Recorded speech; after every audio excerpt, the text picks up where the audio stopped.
My paper topic features the municipality of Ocean Grove, New Jersey, and is centered around answering the question why it was established. Answering this question seemed simple at first, but after diving into the notorious history, the topic became very dense. As discussed in previous presentations, New Jersey is a very complicated state. Additionally, I believe Ocean Grove may be the most unique municipality out of all New Jersey's 565. Now, I could be biased considering my family vacations here during the summer, but those vacations, as well as various class discussions, led me to choose this topic. It was a few summers back when I realized Ocean Grove was different. My paper will cover the history of Ocean Grove, the unique rules, tents, homes, and monuments, as well as the many challenges to the First Amendment the Camp Meeting Association faced. In order to understand Ocean Grove's establishment, we must understand why the Camp Meeting Association was formed in this area. From 1869 to present day, this Methodist association continues to own the land. First, I think it's important to set the scene and the mood. So picture this. It's 4 years after the Civil War ended, and yellow fever and malaria are on the rise. People are terrified of these diseases, spirits and morale are low, so Methodist ministers embarked on a search for a suitable camp meeting location. The mission was led by Reverend William B. Osborne, and the purpose of the association was to create opportunities for spiritual birth, spiritual growth, and spiritual renewal during the summer. The ministers searched along the New Jersey coast and were immediately attracted to the land that soon became Ocean Grove. The most promising aspect of this land was the lack of mosquitoes, which was how the two diseases were spread. Additionally, the land was surrounded by 3 bodies of water, 2 lakes, now Wesley Lake and Fletcher Lake, and the Atlantic Ocean, was not near populated areas, had thick trees, and had high sand dunes. The ministers pitched their tents in what is now Founders Park, and on the night of July 31st, 1869, their first prayer meeting took place. I wanted to show a picture of what the present-day tent community looks like. This is very similar to what it looked like only a few years after its establishment. Around 114 tents are opened each summer surrounding the great auditorium, which will be discussed in the coming slides. Tents are in such high demand that there's a waiting list of over 10 years for summer rentals, and the rents run from $4,000 to $6,000 per summer to live in a small, tiny tent.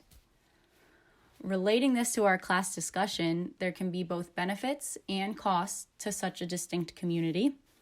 Tent City, which was their nickname and still is, can be looked at as a homeowners association.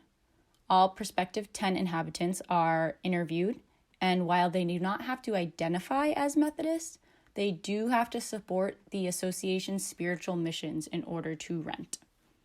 This holds a very narrow space for differences among the community. On the other side, de Tocqueville's positivity and strengths of free community definitely come into play in this setting.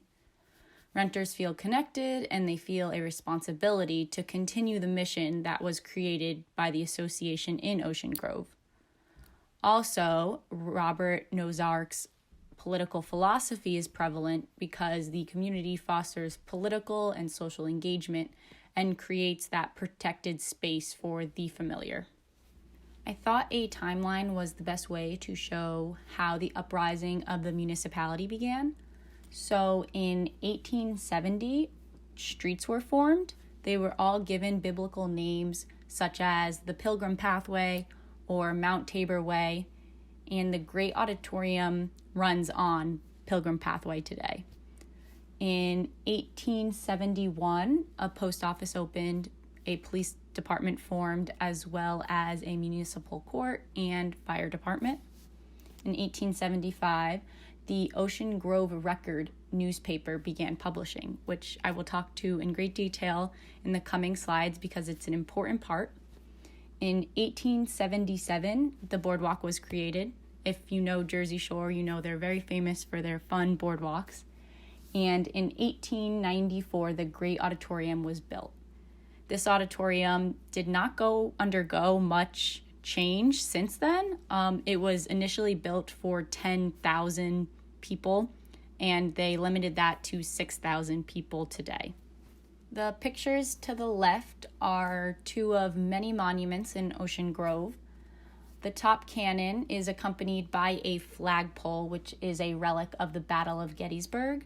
The cannon is said to have been fired at President Abraham Lincoln's Gettysburg Address. And below is the Great Auditorium. It is really a beautiful building, and it is huge. Ocean Grove has had their day in court many times. The first case we're going to look at was in 1924. The challenger was Mr. Purcello, who was a business owner. And the challenge came about because the legislator authorized the Camp Meeting Association to enact an ordinance.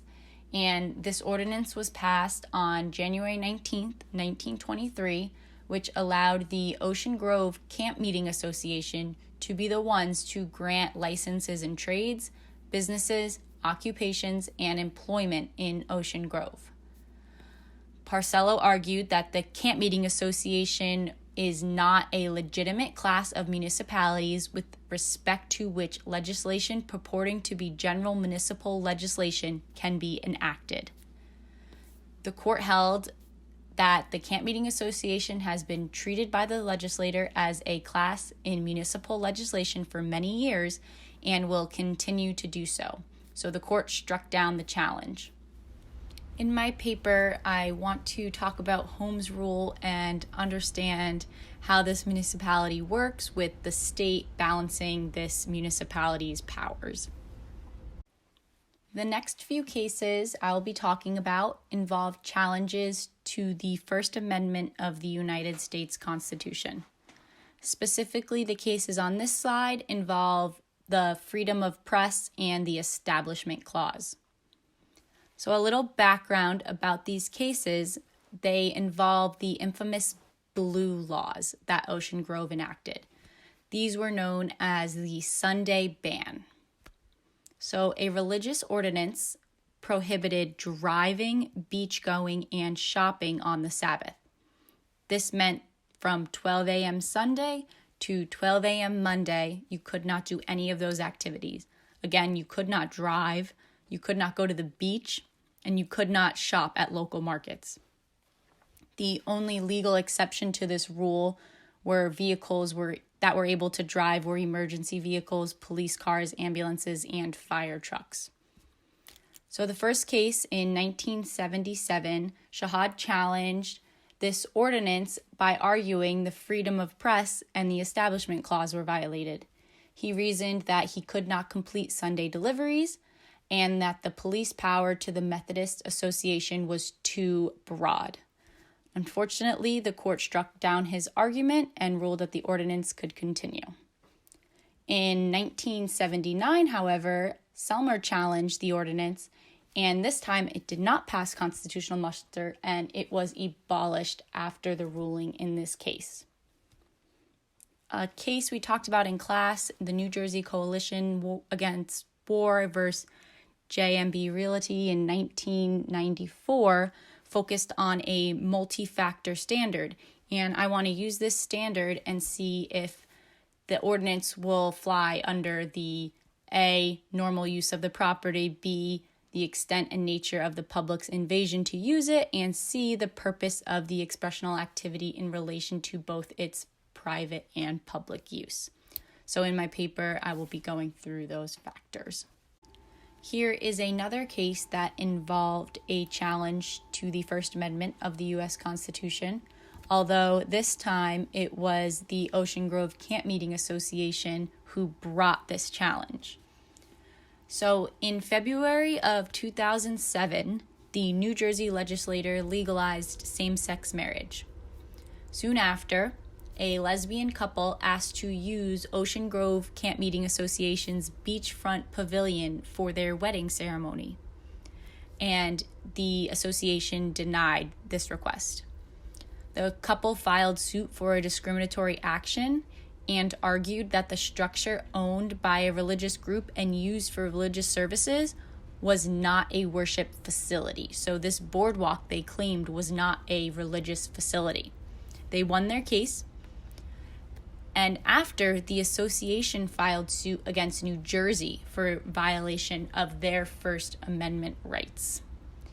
Their action was dismissed in court, and the association no longer hosts wedding ceremonies of any kind on their beachfront pavilion. Now, Ocean Grove has a very big LGBTQ community, and they organized a group called the Ocean Grove United.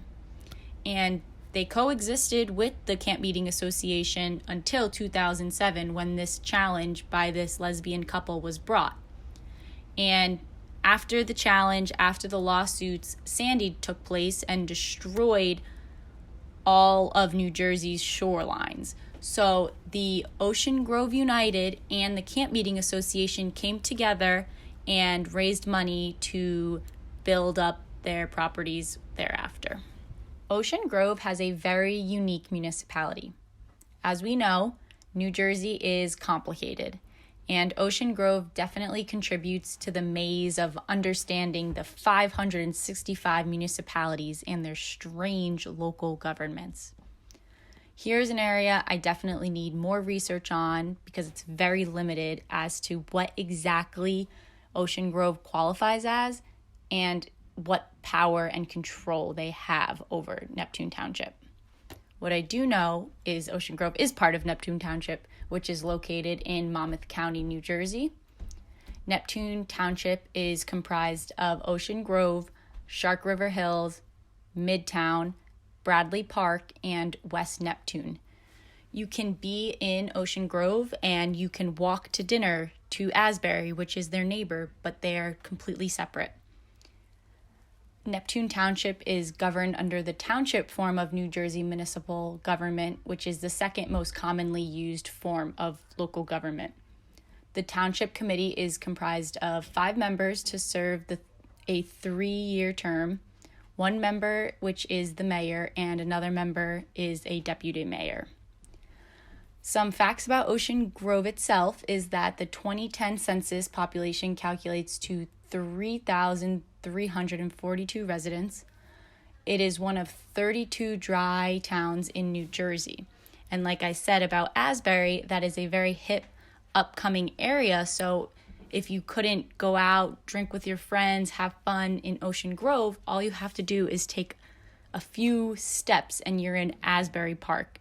Their boardwalks connect and you go through a bridge and you are right in Asbury Park, which is a great area as well. It is the largest assembly of authentic Victorian architecture in the nation. And my next slide is going to show you the beautiful homes. All you have to do is take a stroll through Ocean Grove and you will see tons and tons of these type of homes. And the land is still owned by the Camp Meeting Association and leased to individual homeowners and businesses. The big fun fact is that Ocean Grove remains the longest active camp meeting site in the United States. I wanted to show you guys the beautiful homes in Ocean Grove. The Victorian architecture is beautiful. Most homes are very colorful and have very elegant porches. They look like real-life doll houses. So here are just a few examples. Lastly, I hope you're wondering, how do you possibly get on the Camp Meeting Association's board? Well, there is a board of trustees, and the Ocean Grove Camp Meeting Association is directed by this board of trustees. The trustees must be members of the Methodist Church. There are associate trustees, which only have to belong to the Christian denomination, any Christian denomination. It does not have to be Methodist. And all these trustees are volunteers. Thank you all for watching and listening to this presentation. I know I can't answer questions through this form of presentation, but if you have any, feel free to reach out and I would love to answer them.